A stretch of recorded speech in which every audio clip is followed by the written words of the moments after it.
Eto mga idol, medyo bad news nga po ito para sa ating pambato na si Cuadro Alas Casimiro. Matatandaan sa Super Bantamweight Rankings ng WBO ay nasa number 3 spot nga po itong si Cuadro Alas. Habang itong si TJ Doheny naman ay nasa pang-4 na spot.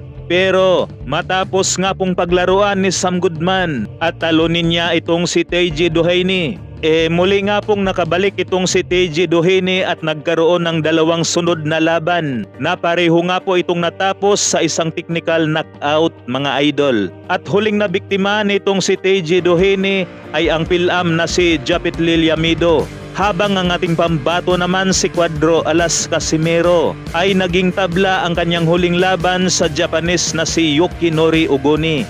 Kaya ngayon sa bagong update ng WBO ay bigla nga pong nagkapalit ng pwesto itong dalawa na itong si TJ Doheny na nga ang nasa number 3 spot.